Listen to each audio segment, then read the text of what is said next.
जय श्री कृष्ण दर्शकों। आज मैं आपको सोमवार व्रत कथा सुनाऊंगी। आप ध्यान से सुनिए।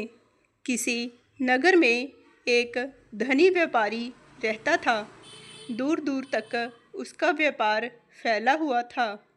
नगर के सभी लोग उस व्यापारी का सम्मान करते थे।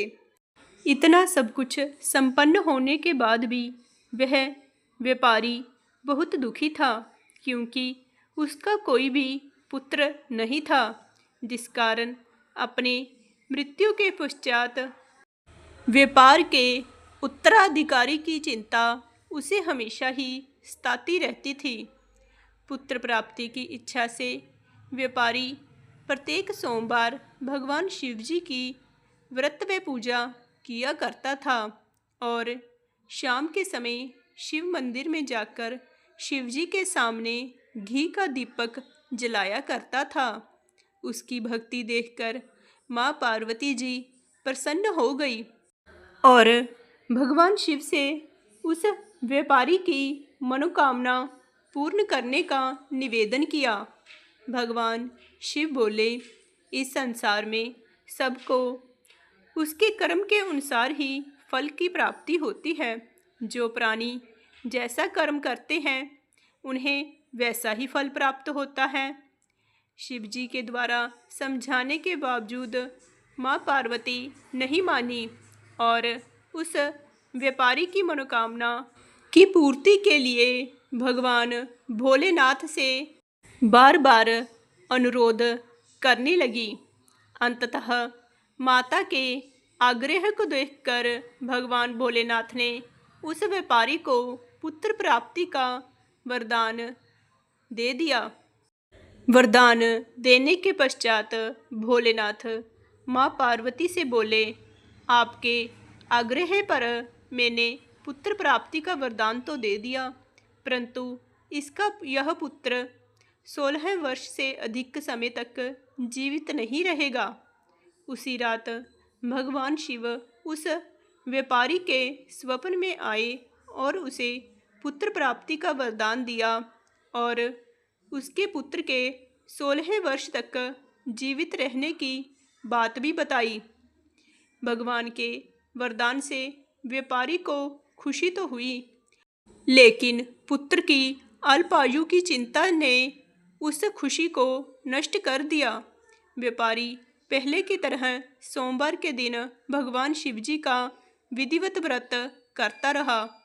कुछ महीनों के बाद उसके घर एक अति सुंदर बालक ने जन्म लिया और घर में खुशियां ही खुशियां भर गई। बहुत धूमधाम से पुत्र जन्म का समारोह मनाया गया, परंतु व्यापारी को पुत्र जन्म की अधिक खुशी नहीं हुई, क्योंकि उसे पुत्र की अल्प आयु के रहस्य का पता था। जब पुत्र 12 वर्ष का हुआ तो व्यापारी ने उसे उसके मामा के साथ पढ़ने के लिए वाराणसी भेज दिया। लड़का अपने मामा के साथ शिक्षा प्राप्ति हेतु चल दिया।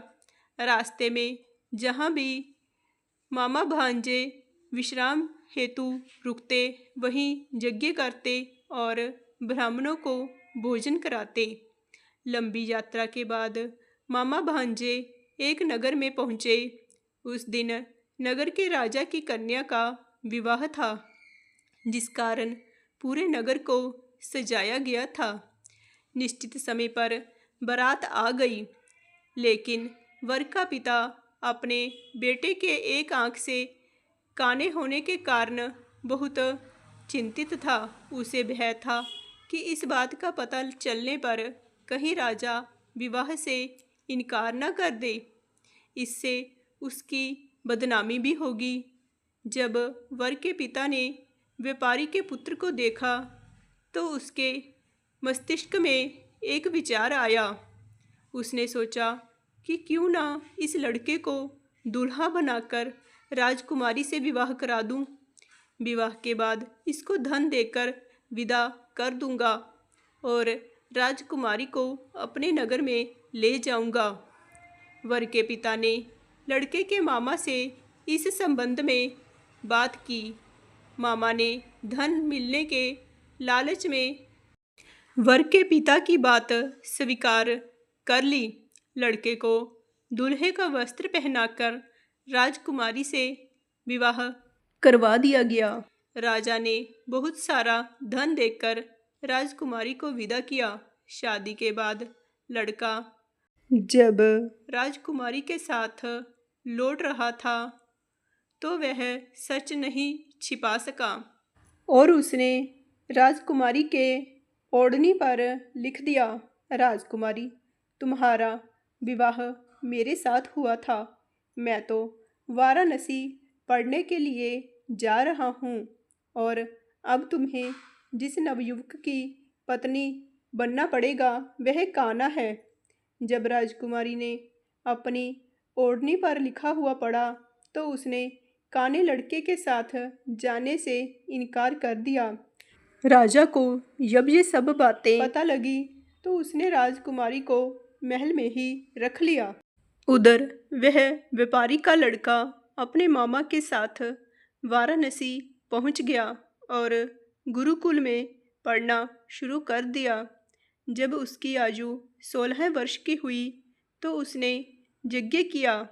यज्ञ की समाप्ति पर ब्राह्मणों को भोजन कराया और खूब अन्न वस्त्र दान किए।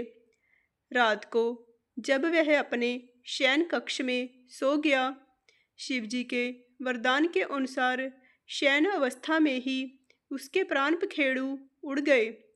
सूर्य उदय पर मामा मृत भांजे को देखकर रोने पीटने लगा। आसपास के लोग भी एकत्र होकर दुख प्रकट करने लगे।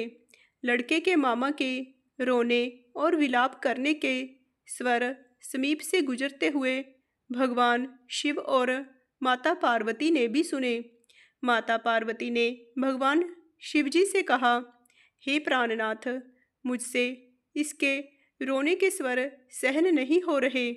आप इस व्यक्ति के कष्ट को दूर अवश्य करें।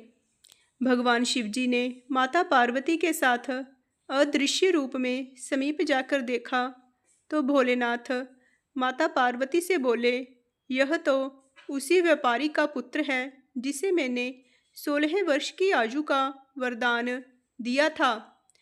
अब इसकी आयु पूरी हो गई है। माँ पार्वती ने फिर भगवान शिवजी से निवेदन कर उस बालक को जीवन देने का आग्रह किया।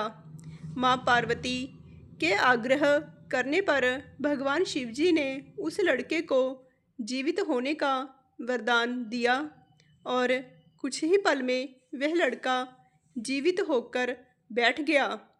शिक्षा समाप्त करके लड़का मामा के साथ अपने नगर की ओर चल दिया।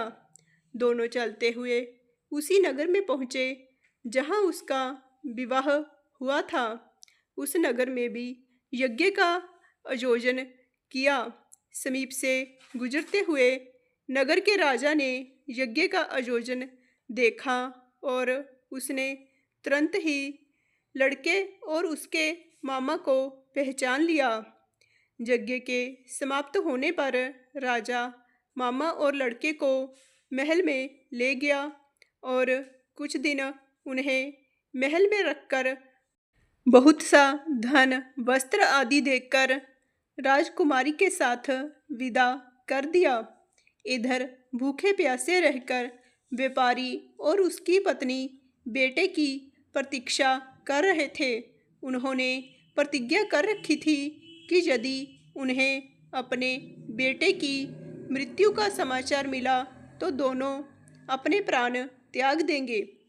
परंतु जैसे ही व्यापारी ने अपने बेटे के जीवित वापस लौटने का समाचार सुना तो वह बहुत ही प्रसन्न हुआ। वह अपनी पत्नी और मित्रों के साथ नगर के द्वार पर पहुंचा। अपने बेटे के विवाह का समाचार सुनकर पुत्रवधू राजकुमारी को देखकर उसकी खुशी का ठिकाना ना रहा। उसी रात भगवान शिव ने व्यापारी के स्वप्न में आकर कहा, हे श्रेष्ठी, मैंने तेरे सोमवार के व्रत करने और व्रत कथा सुनने से प्रसन्न होकर तेरे पुत्र को लंबी आयु प्रदान की है। पुत्र की लंबी आयु जानकर व्यापारी बहुत ही प्रसन्न हुआ। शिव भक्त होने तथा सोमवार का व्रत करने से व्यापारी की सभी मनोकामनाएं पूर्ण हुई। इसी प्रकार जो भक्त सोमवार का विधिवत व्रत करते हैं और व्रत कथा सुनते हैं, उनकी सभी मनोकामनाएं पूर्ण होती हैं। जय भोलेनाथ, जय श्री कृष्ण।